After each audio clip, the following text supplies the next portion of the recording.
Assalamualaikum warahmatullahi wabarakatuh. Kami dari kelas 01 SAK P012 kelompok 3 ingin menjelaskan materi pembelajaran tentang teori keseimbangan pasar.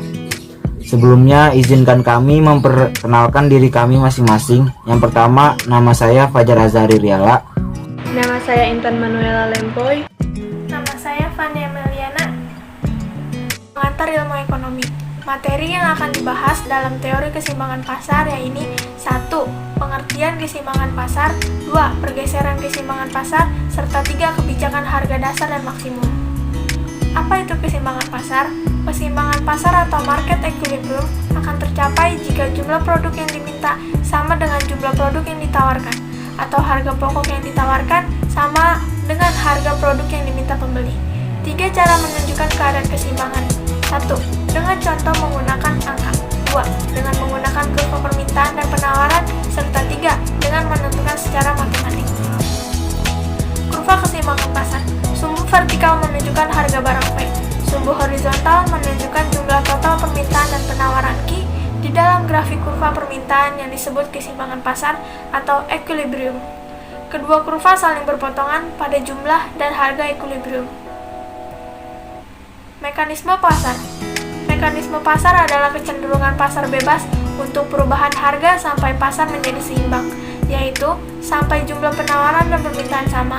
Untuk memahami mengapa pasar cenderung mengarah keseimbangan, misalnya, pada awal harga berada di atas tingkat keseimbangan pasar atau P1 dalam gambar 3.1, maka produsen akan berusaha memproduksi dan menjual barang lebih daripada kesediaan konsumen untuk membeli.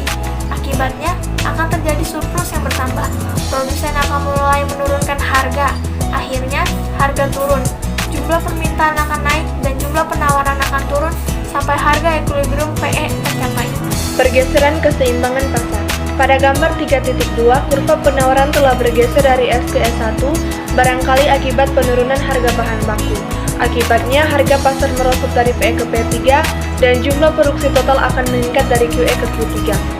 Pergeseran penawaran yang ditunjukkan pada gambar 3.3, kita dapat melihat konsumen membayar harga yang lebih tinggi P3 dan perusahaan memproduksi dalam jumlah yang lebih besar Q3 karena kenaikan pendapatan.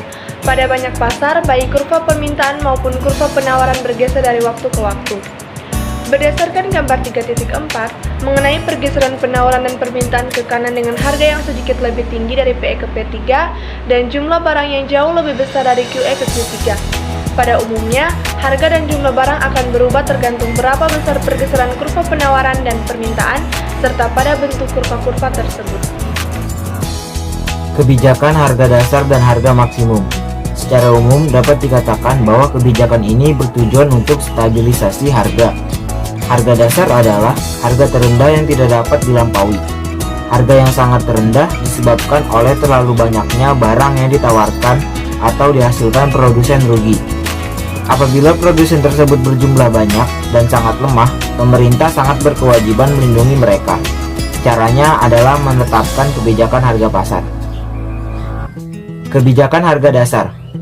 Price floor atau harga dasar adalah harga eceran terendah yang ditetapkan oleh pemerintah terhadap suatu barang, yang disebabkan oleh melimpahnya penawaran barang tersebut di pasar. Price floor efektif melindungi produsen dari penurunan harga barang yang tak terhingga. Pada kondisi ini, tingkat penawaran lebih tinggi dari permintaan atau surplus. Kebijakan harga minimum. Kebijakan harga minimum adalah kebijakan pemerintah yang menetapkan harga sesuatu barang lebih tinggi dari harga yang akan ditetapkan oleh interaksi di antara permintaan dan penawaran apabila mekanisme pasar dibiarkan berfungsi. Kebijakan harga maksimum. Kebijakan harga maksimum adalah kebijakan pemerintah yang menetapkan harga sesuatu barang lebih rendah dari harga yang akan ditetapkan oleh interaksi di antara permintaan dan penawaran apabila mekanisme pasar dibiarkan berfungsi.